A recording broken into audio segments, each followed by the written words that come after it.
At the weekend, the Oodua Peoples Congress, a Yoruba nationalist organization, embarked on a solidarity visit to Igangan town in Oyo State, southwest Nigeria, where 11 persons had been killed by unidentified gunmen 2 weeks earlier. During the visit, the OPC charged the police and state government to do everything in their power to secure lives and property in the state. It also assured the grieving community of the group's support. For more on the visit and other security measures that should be embraced by Oyo and other states in the southwest, we're now being joined by the president of the Oodua Peoples Congress, Aare Prince Osibote. Well, welcome and good morning, Chief Osibote, to the morning show. Good to have you here. Thank you, and good morning, my brother. Yes, Aare, good to see you. Well, quickly, let's start with the visit to Igangan. That's Ruben, right? Yes, Ruben Abati. How are you, my brother? I'm fine. Good to see you, sir. Well, good to talk to you. Good to talk to you today. Thank you. Very quickly, the visit to Igangan in Oyo State. Could you give us an idea of what transpired, what your team observed, and what you think the people of the Southwest need to do to ensure better security for their people?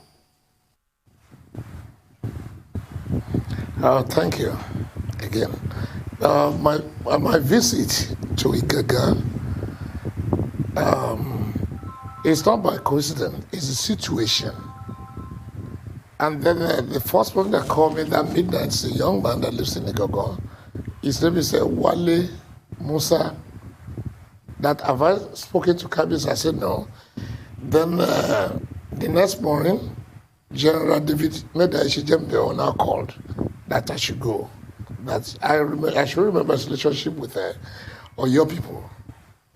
Well, by and large, I witnessed what happened that midnight because the young man put his phone on and we are seeing what was going on there.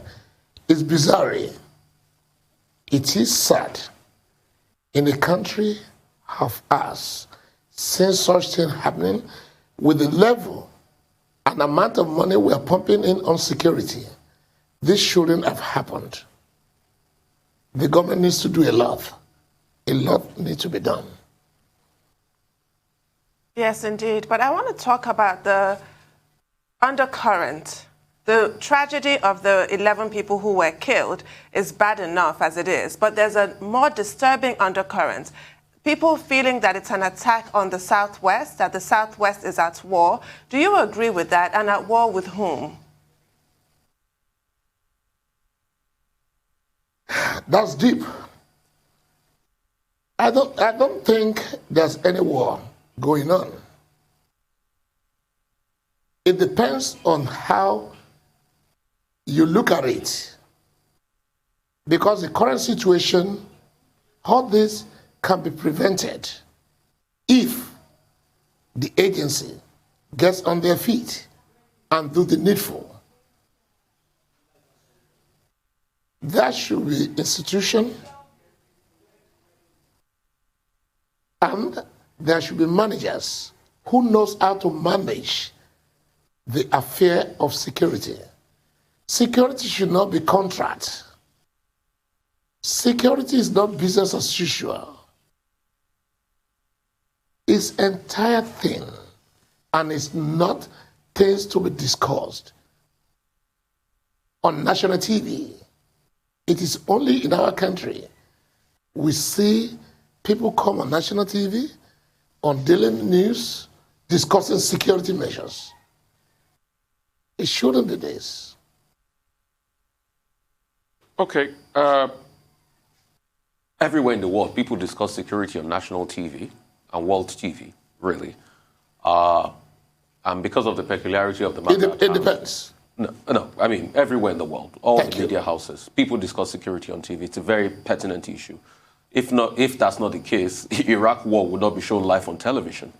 So we've seen wars on television and they make war documentaries. If that's the case, we'll not have war reporters. But I want to make I want you to make me understand. I mean, like Tundu talked about, the matters underneath, the peculiarities. Sunday Igboho too went to that same place, and they said he was turned back. I don't know, confirm or debunk that story. Because all of this has started to brew in Igangan. And it's the OPC talking with Sunday Igboho as regards this.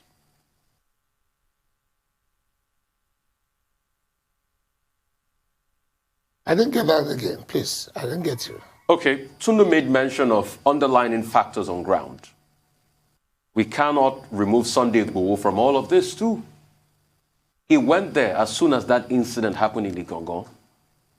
There were reports, you can confirm otherwise, that he was turned back. Can you take us through what has happened? And have you guys been talking to Sunday Igboho on all of this happening in Igangan? Well, for Mr. Chief Sunday Igboho, for the government or whoever turned him back, I have no information to that. And for them to have turned him back, probably the system have their own reasons for doing such. We cannot speak for them, and I'm aware of this. Having said that, I had it, but I did not verify it because I don't know anything about his visit. Neither do we discuss his visit before going there. Well, very quickly, Aare, let's turn that question around. What is the level of collaboration between the OPC and the group led by Chief Sunday Adeyemo, that's his real name, popularly known as Sunday Igboho? And is the OPC in support of the Igboho group proposing an Oodua nation that will stand alone, secede from Nigeria? What is the position of the OPC as regards, the Yorubas living in Nigeria?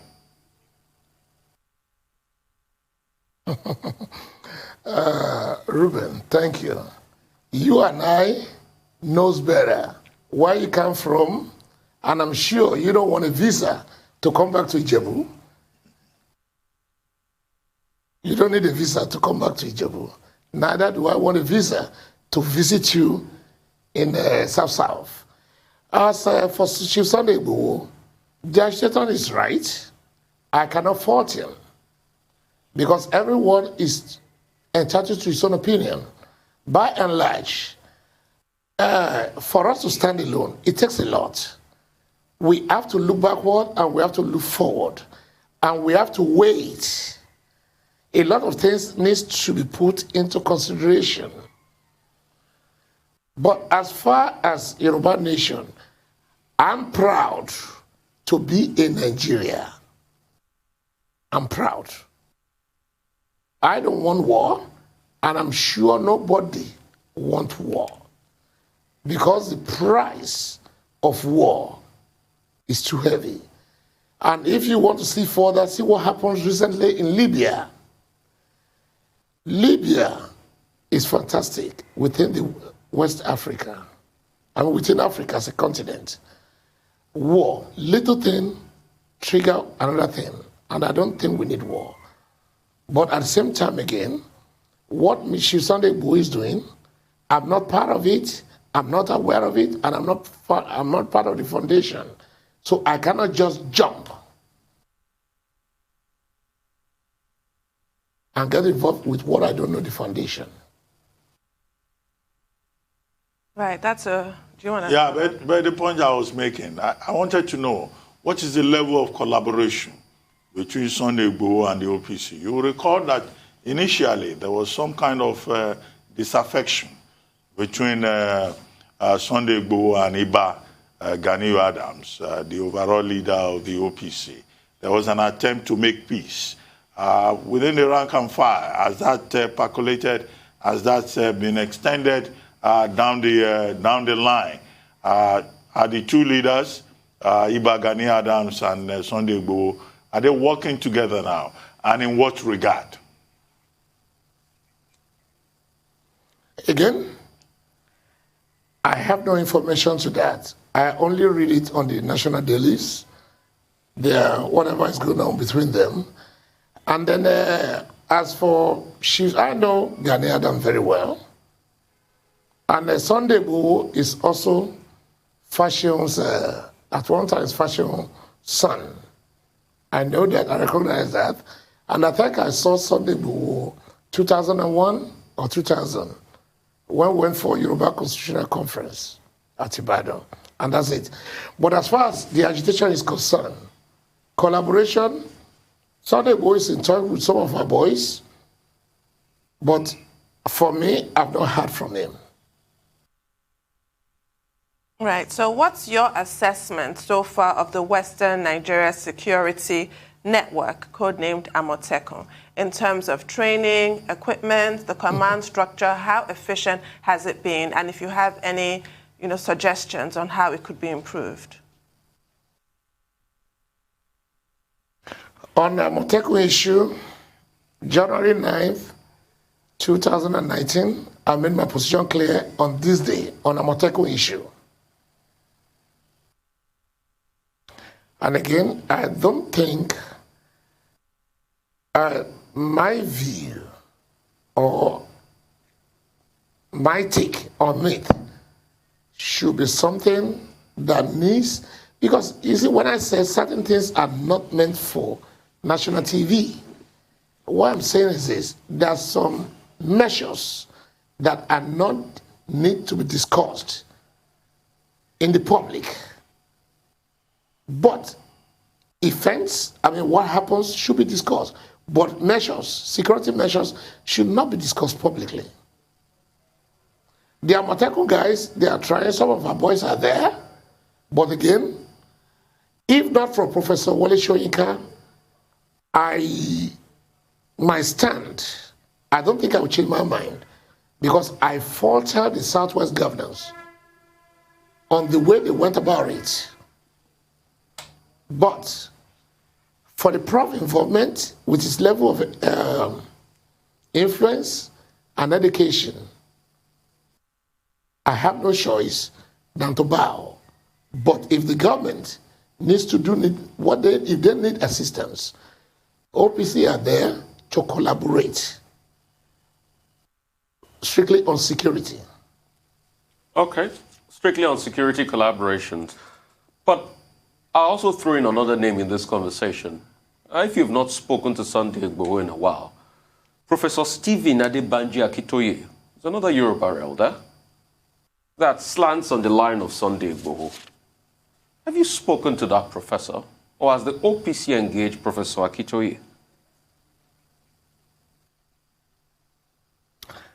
Mr. Robert, thank you again for the question. Again, you see, you know better, and I'm very sure you have more deep insight information on agitation. You are not a novice. For me to reach out, for me to sit with you, we must be on the same page. And then when we talk in terms of agitation, who are you? What are you agitating for? And what do you stand for? Baba Banji Akita is a professor, he's a one-time senator. I respect him, but I'm more close to late Alhaji Jakande. And he's the only one that has shared his view after late Dr. Beko. Well, I know there are factions in the OPC, even if the goals, the objectives are similar. Which of the factions do you belong to? Is it the Fashion faction or the Gani Adams faction, or your own group stands on its own? Because that will help us to understand what is going on. And beyond that, what do you think of the security situation in the country, beyond the situation in the Southwest? Do you think that the Buhari administration is doing enough or making enough efforts to address the security challenge in Nigeria?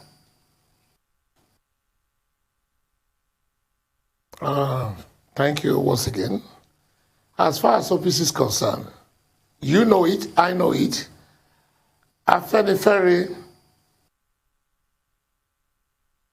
gave birth to Nadeko, while Nadeko is in action, the late Dr. Fashion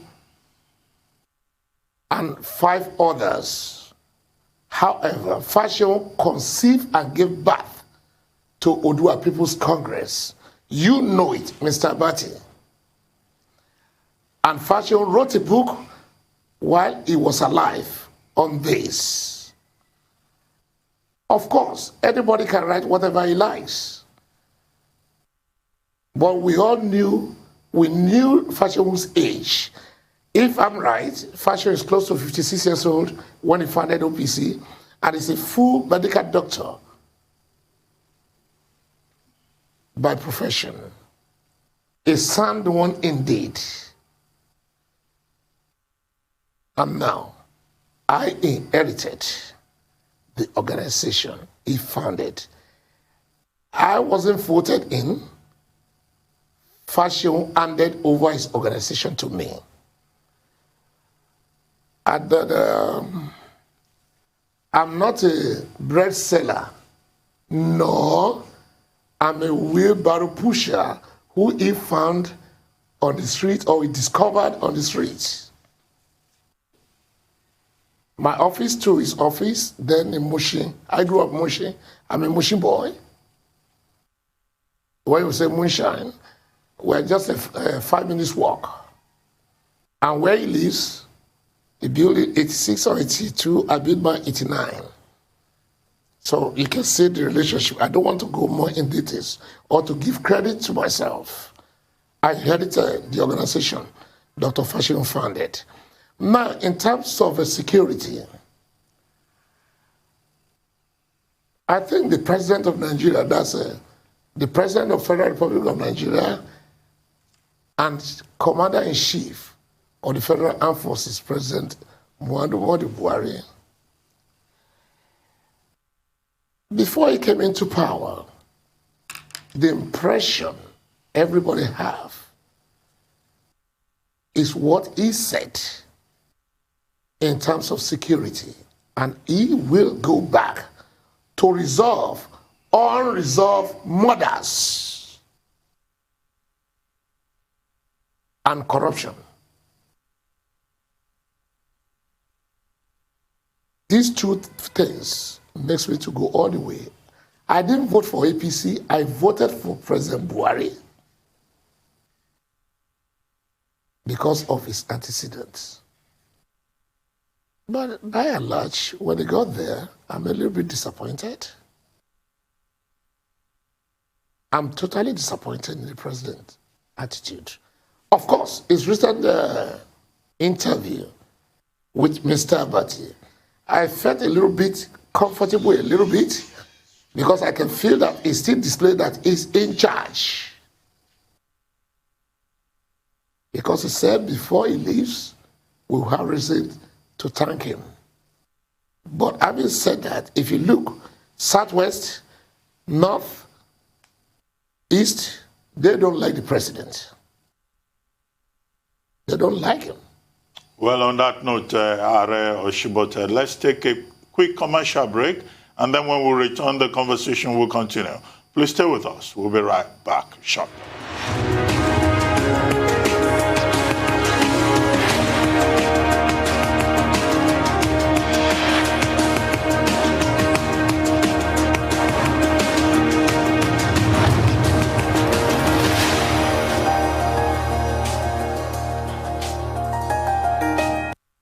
This isn't the first time we've had to show love to complete strangers.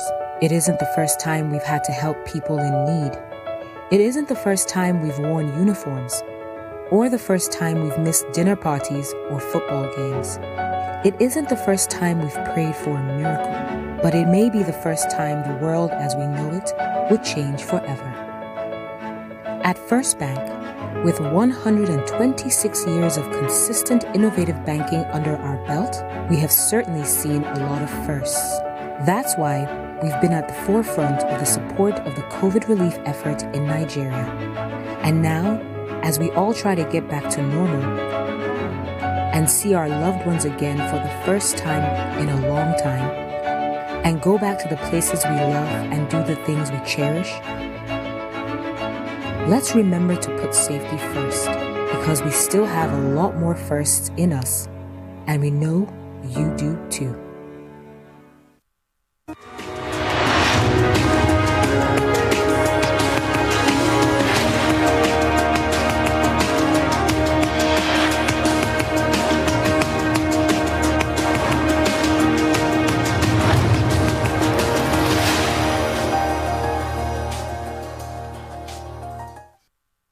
Welcome back to the morning show here on the Arise News channel. Our guest is still the president of the Oodua Peoples Congress, Aare Prince Osibote.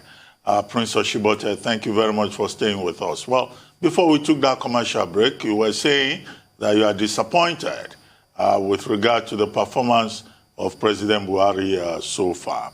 But the president continues to insist, even this week, that he will do what he has to do and speak to those who are trying to, sabotage Nigeria in the language that they will understand. And he still has, a few more months to be able to do that. Are you optimistic that he will be able to deliver before the completion of his tenure? Well, with your last interview with him, the body language is very clear, and I still have confidence in the man. In terms of corruption, I believe in him. I still believe in him. With your interview, after your interview. Right. Okay, you just referred to how... Let me have I this. thought you'd finished speaking. Please go ahead. Okay. See, the president is not the problem. Are you getting? I don't see the president has a problem. I see the lieutenants, his assistants are the problem. Nigerian presidency is not an easy task. I'm talking from my experience in 1999 when Baba got into the villa. There is a lot of games in there. I don't see the man as a problem.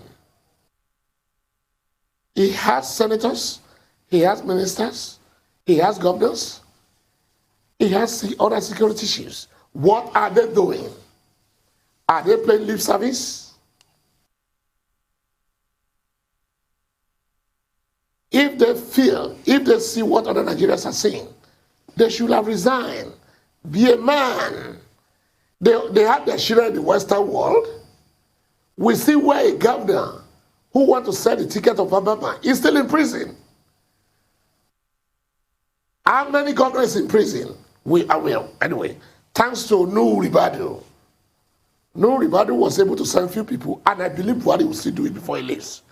And if the president did this, at least he has done well. We want to see a lot of them on their nails.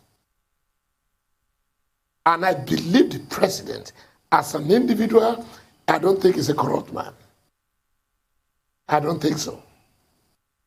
Well, point well made, except that... people's opinion matter.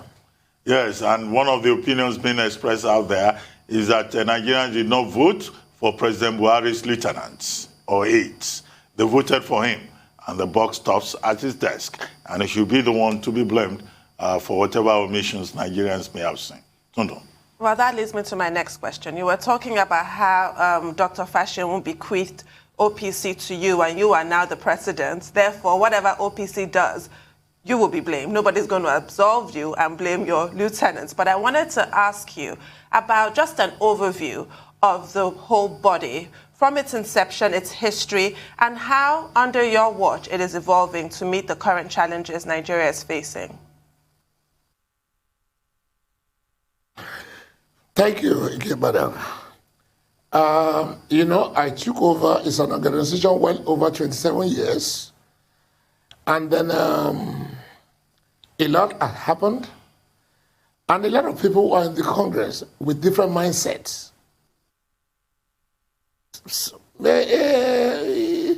OPC is bigger than what people think. And at the same time, as a leader, you need to tread carefully so that you don't find yourself in a different situation you don't want to.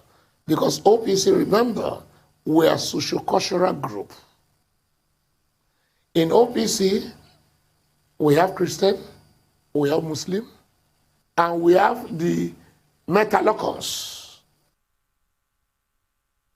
And on a political issue, we have all political parties members in OPC.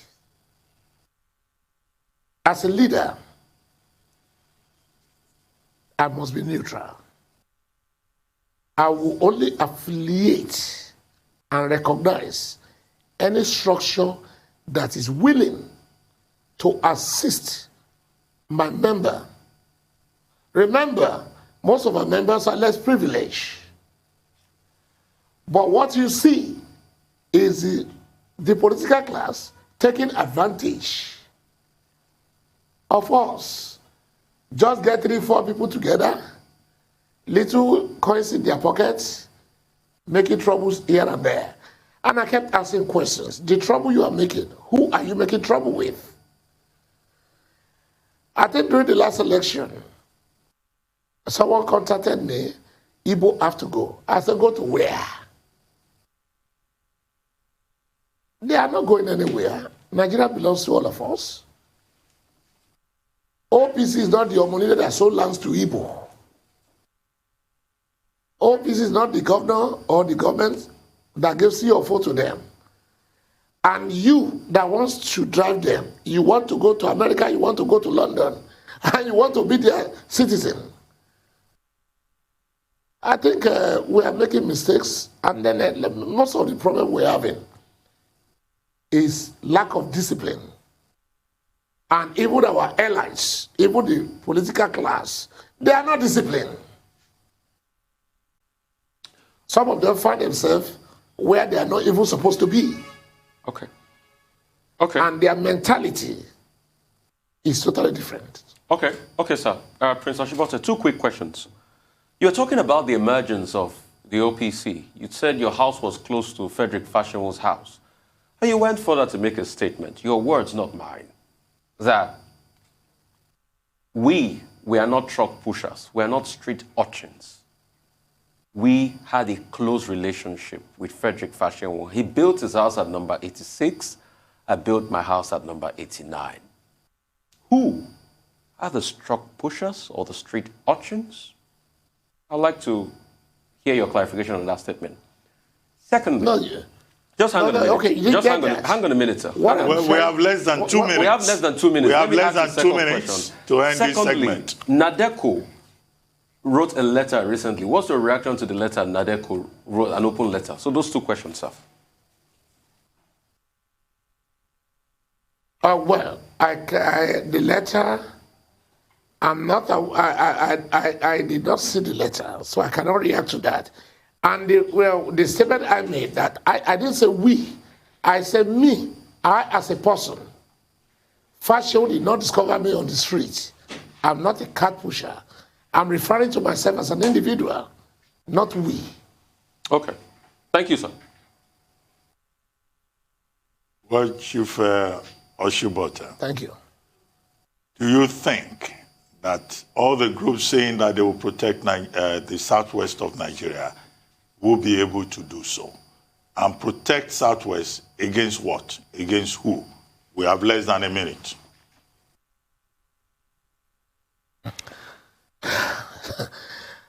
Well, it is the government responsibility, and it's the government that's supposed to protect the citizens. Citizens are not supposed to protect the government. No, the citizens in the southwest, in the southeast, they're saying they are protecting themselves. What do you say to that? How? No, that's why you We have... are not bigger than the government. That's why you have the OPC. That's why you have the Igboho group. Sir, we are not bigger than the government. Whatever we want to do, we still have to work with the government, and we have to get their permission.